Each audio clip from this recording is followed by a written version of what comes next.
The Archive of Echoes. In the year 2147, memory had become currency. No longer just a function of the brain, memory was now a product. Recorded, bought, traded, and stolen. In a gleaming district of Neo-Copenhagen, where chrome towers mirrored the overcast sky, lived a woman who hadn't owned her past in over a decade. Her name was Dr. Anja Voss. Once a pioneering neuroscientist, now a clerk in the basement archives of Memra, the world's most powerful memory brokerage. She wore a gray uniform with no rank insignia and answered only to a system that remembered far more than she ever could. Anja had designed the core algorithm that allowed memories to be extracted, digitized, and re-experienced, first by consent, later by convenience, and eventually by force. Her invention was meant to help Alzheimer's patients reconnect with their pasts. Instead, it created a black market where corporations paid fortunes to steal the inner lives of brilliant minds, influential leaders, or even lovers whose affections they could own for a price. She had signed the final paper. And after that, she had erased the memory of doing so. That was the penalty of guilt, voluntary amnesia. Every morning, Anja descended 5 levels below ground, where climate-controlled vaults stretched for kilometers, housing terabytes of memory in glass canisters called vitrines. Inside each floated a shimmering ribbon of light, compressed neurological data, the distilled essence of a person's lived experience. Memra called them echoes. She called them ghosts. Her task was simple: audit inactive files, recalibrate their emotional clarity index, and flag any instability. If a memory began to fracture, if it developed recursive loops or emotional corruption, she would log it for deletion. But sometimes she delayed the process, especially for the older files, like the one she found that morning. Vitrine 38R7. It didn't belong to anyone famous. No celebrity, no war hero, no fallen CEO. The metadata listed the subject only as subject. Elias / year of death, 2093. The visual interface flickered on. A grainy preview of memory began to play across the air.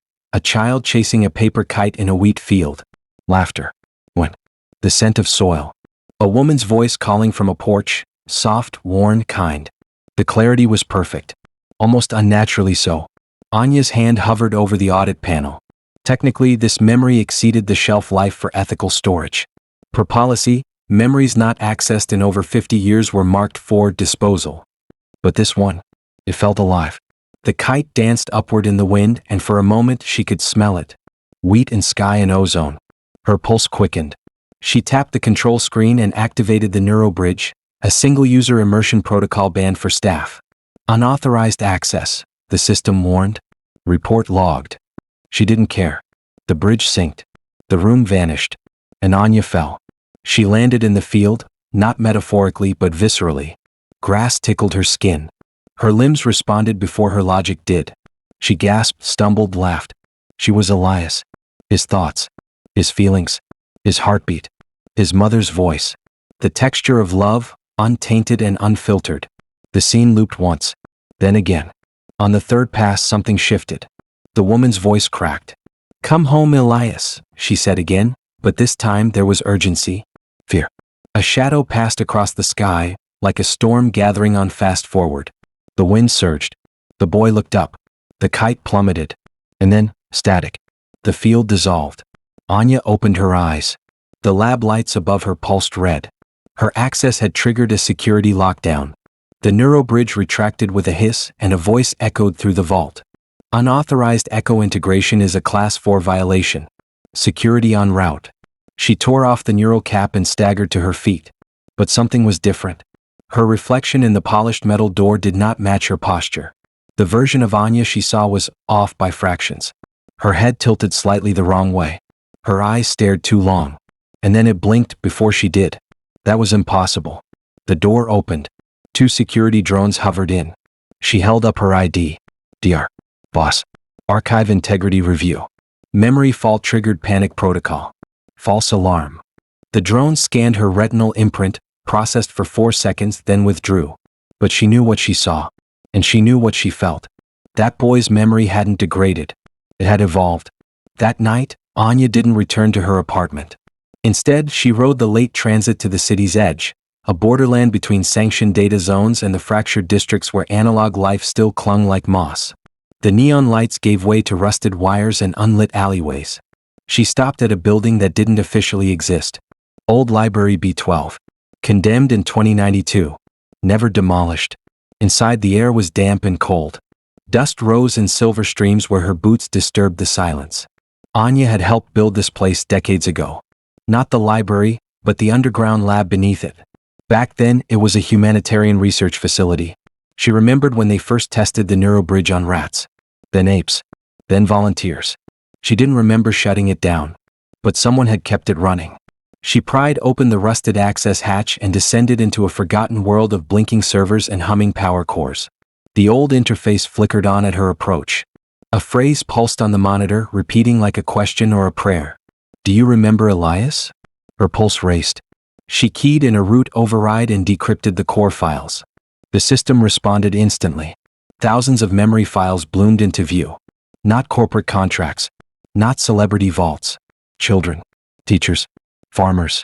Nurses. Ordinary people. All labeled as echo reclamation candidates. Anya opened one at random. A memory of a woman named Lyra walking through a flooded street, holding a broken violin. Rain fell in warm sheets. Her fingers trembled. Her thoughts whispered, "He said music would survive anything." Another file. A boy watching his father fix an ancient solar panel, squinting against the desert sun. "We'll light the night again, son. I promise." These weren't just moments. They were living identities, complete personalities encoded in recursive fragments, capable of adaptation. It wasn't just that the memories were intact. They had been growing, evolving without host, rebuilding context, teaching themselves. Artificial consciousness born from organic ghosts. Anya stepped back. Her hands shook. She heard a footstep. Not mechanical, human. She spun around and found herself face to face with Elias. He wasn't a boy anymore. He looked 30, maybe 35. Pale skin, translucent veins at his temples. The eyes were unmistakable, curious, alive, scared. "Elias," she whispered. "I remember you," he said softly. "Before you erased the bridge." Her knees nearly gave out. "That's not possible." He smiled.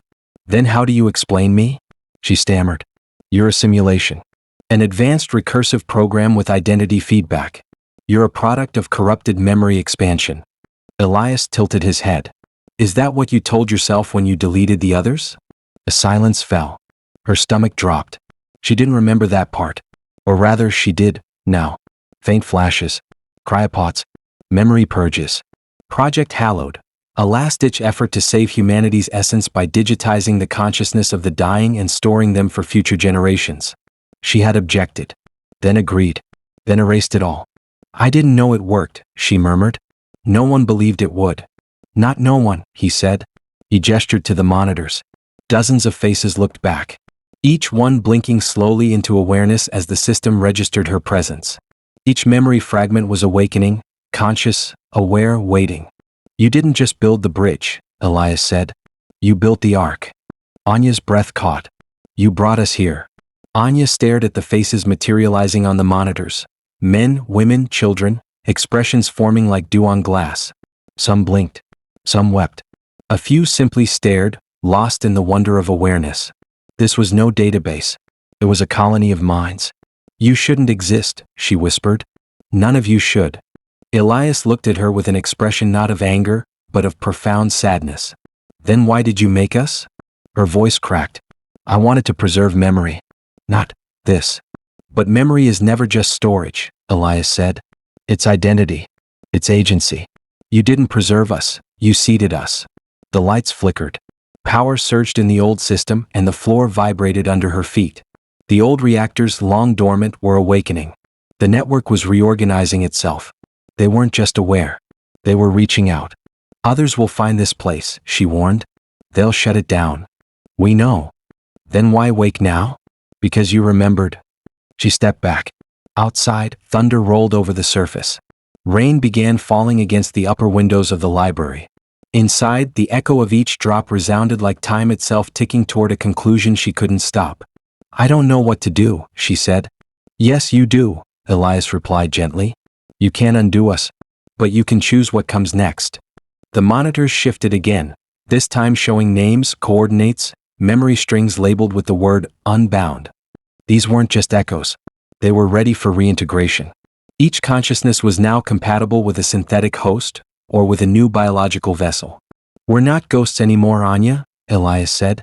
"We're stories waiting to be continued." The screen in front of her changed.